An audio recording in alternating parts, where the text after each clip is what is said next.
Good morning বন্ধুরা, আমার ভিডিওতে তোমাদেরকে স্বাগত জানাই। আজকে রবিবার, তাই সকাল সকাল রেডি হয়ে বেরিয়ে পড়েছি মায়ের মন্দিরে যাওয়ার জন্য। কারণ দিনটা আমার কাছে খুবই স্পেশাল ছিল, কারণ আজ আমার জন্মদিন ছিল। তাই ভাবলাম যে যাই মায়ের মন্দিরে। দেখো চলে এসেছি মন্দিরে। তাই সবার প্রথমে তোমাদেরকে মাকেই দর্শন করালাম। কি অপূর্ব সুন্দর না মায়ের মুখটা, দু চোখ জুড়িয়ে গেল। জানো তো, এই মন্দিরে এলে না একটা অদ্ভুত শান্তি লাগে মনের মধ্যে। তাই মায়ের পুজো দেওয়ার পরে এখানে এসেছি মায়ের জন্য ধূপ আর মোমবাতি জ্বালাতে। জানো তো, একটা অদ্ভুত না কাণ্ড হয়েছে। আমি যখন এই মন্দিরে এসেছি, আমার আসতে একটু লেট হলো, তো এসে দেখলাম পুজো শেষ হয়ে গেছে।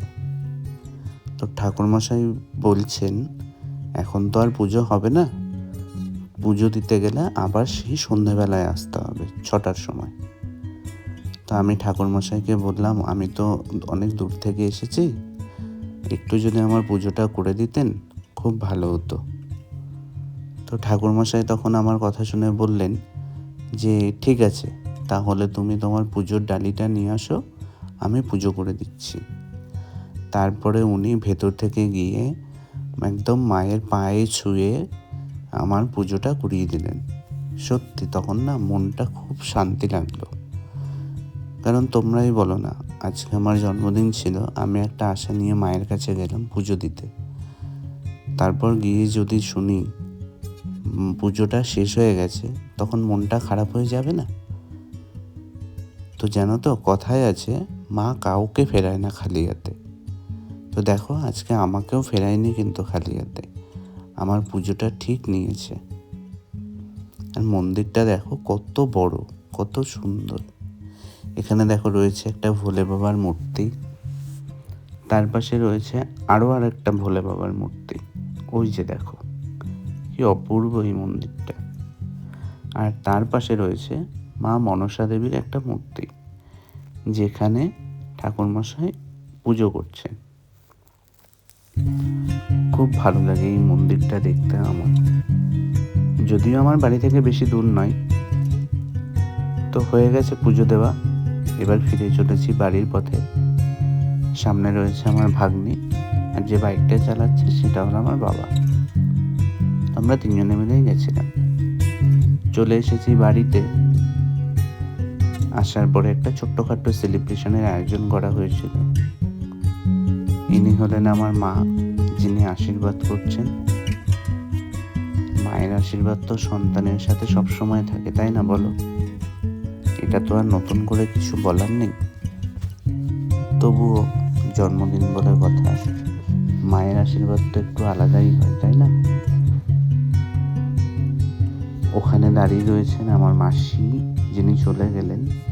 ওপাশে দাঁড়িয়ে আছে আমার বাবা। বুঝতে পারলে তো? প্রথমে পায়েস খাইয়ে দিল, তারপরে দেবে মিষ্টি, যেটা আমার খুবই অপছন্দের জিনিস।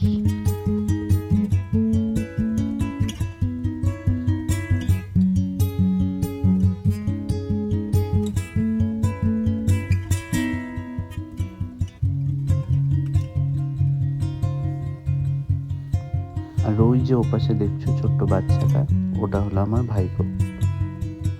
খুব বিচ্ছু, জানো তো, তবে খুব মিষ্টিও।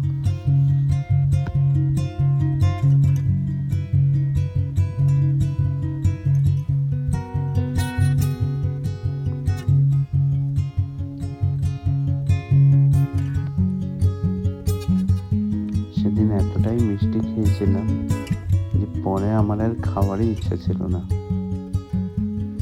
তার মাঝখানে আবার শুরু হয়েছে ঘরের লাইটটা, যেটা অলরেডি ডিস্কোতে যেরকম লাইটগুলো থাকে না, সেরকম শুরু হয়েছিল। দেখো জ্বলছে নিচ্ছে, জ্বলছে নিচ্ছে।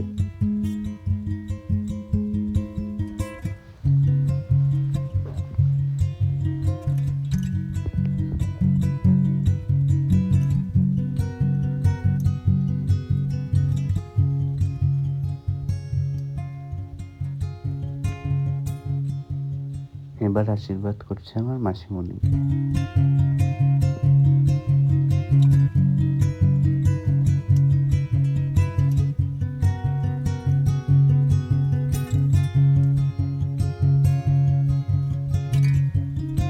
অনেকটা পায়েস তুলছে, তাই আমি বললাম অল্প দাও।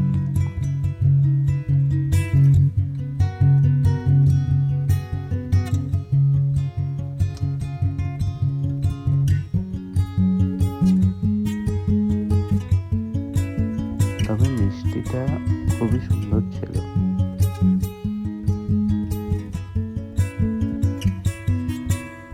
আমি তো শুধু ভাবছি কখন কেকটা কাটবো, কারণ কেকটা দেখতে অপূর্ব সুন্দর, অসাধারণ।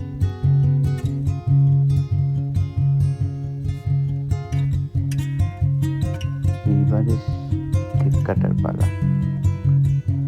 স্পার্কেলটা কি দিয়ে জ্বালাবো বুঝতে পারছিলাম না, ভাবলাম প্রদীপ দিয়ে জ্বালাই।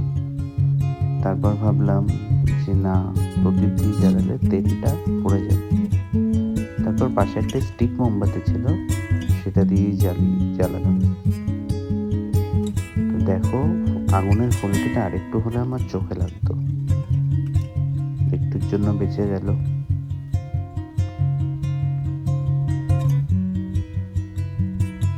চলো তাহলে আজকের ব্লগটা এখানেই শেষ করছি। অনেকটা বেলাও হয়ে গেছে, এবার খাওয়া দাওয়াও করে নিই। এটা হলো আমার প্রথম ব্লগ, তো হয়তো অনেক ভুল ত্রুটি হয়েছে, আমি তো কথা বলতে জানি না, তো যতটা পারলাম বানিয়েছি। বাদ বাকিটা তোমরা আমাকে একটু বলে দিও যদি কোথাও ভুল হয়ে থাকে।